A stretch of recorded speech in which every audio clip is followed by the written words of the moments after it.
Hello students, मैं पीयूष राजपूत और आपका अपना चैनल पीयूष कोचिंग क्लासेस। तो बच्चों, आज हम शुरू करने जा रहे हैं अपने रियल नंबर की अगली एक्सरसाइज 1.3। क्लियर है इतनी बात?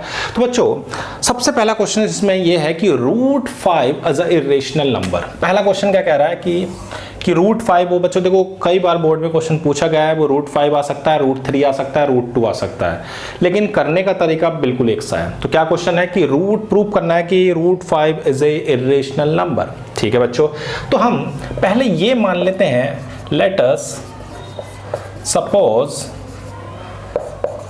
That root 5 is a rational number.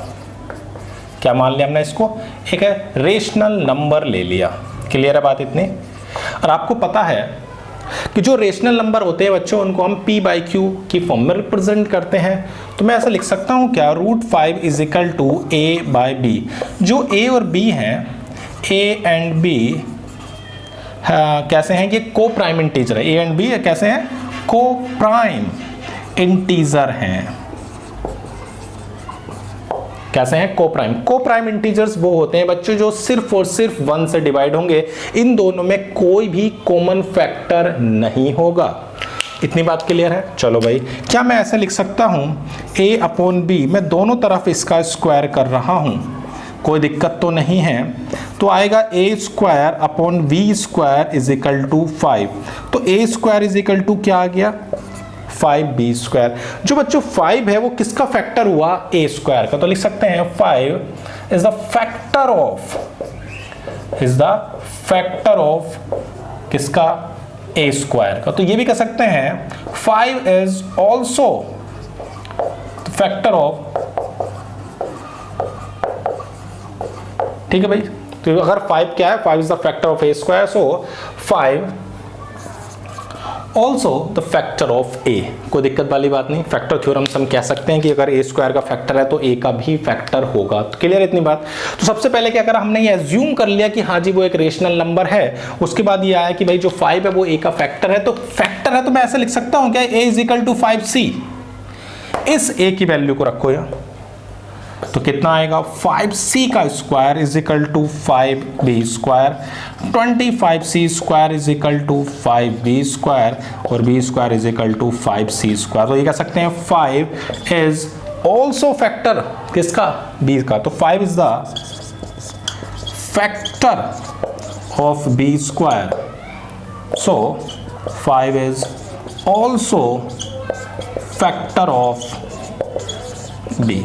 ठीक है बच्चों, तो यानी कि जो 5 है, 5 is the factor of both a and b। Clear है इतनी बात? जो 5 है वो दोनों का फैक्टर हो गया। और जबकि a और b कैसे हैं? a और b कैसे हैं? a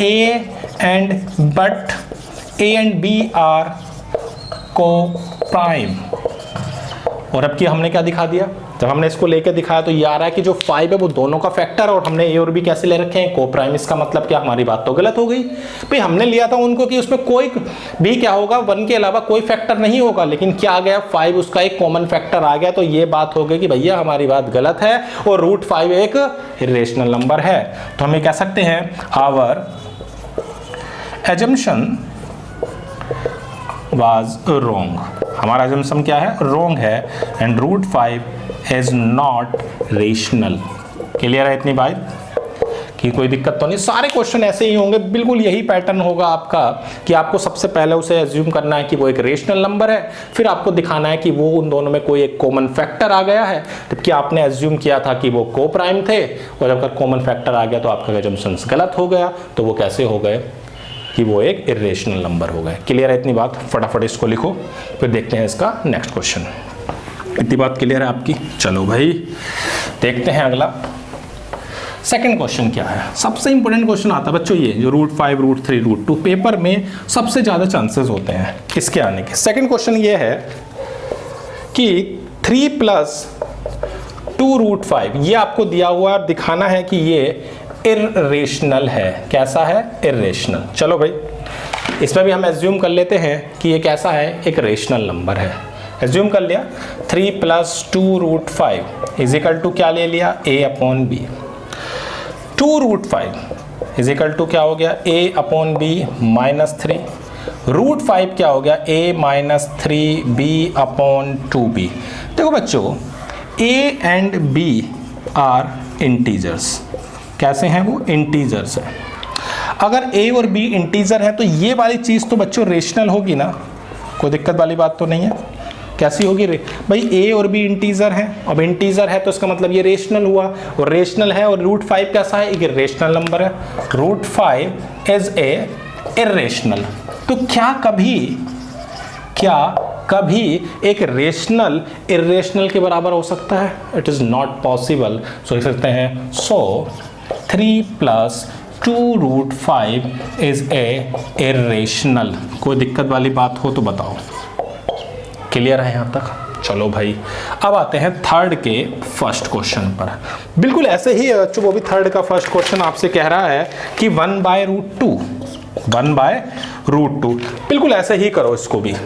इसको भी आप एज्यूम कर लो कि ये एक रेशनल नंबर है। क्या करा, let us suppose 1/√2 is a rational. कैसा है, रेशनल है। तो लिख दिया 1/√2 is equal to a upon b और √2 is equal to b upon a। तो बच्चों ये क्या है, रेशनल।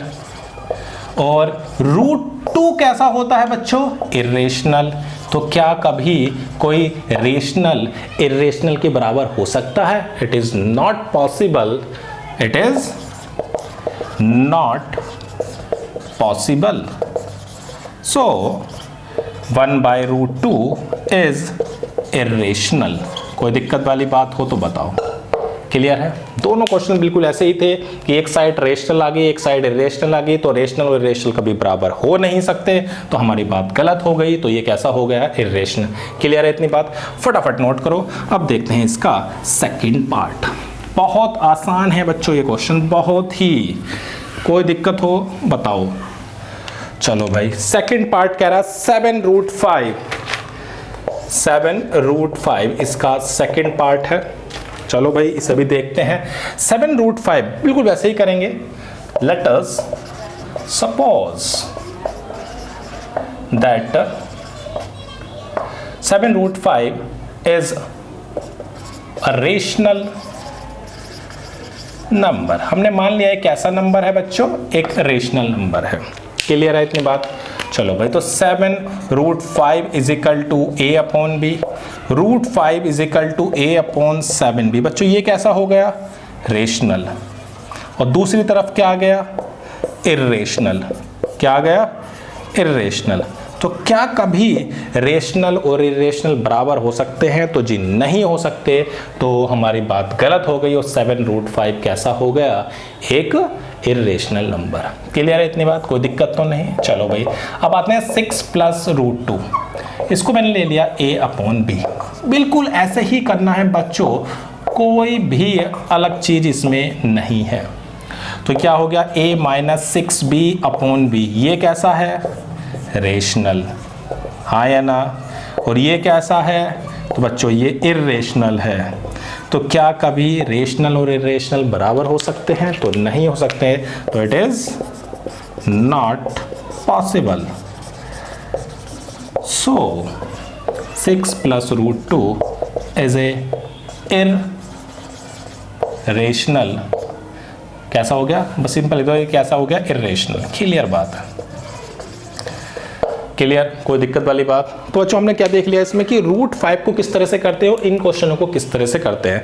तो बस इसमें हमारे कितने क्वेश्चन थे, 3 ही क्वेश्चन थे। कोई दिक्कत हो तो बताओ। तो इस क्लास में सिर्फ इतना ही बच्चों। Thank you.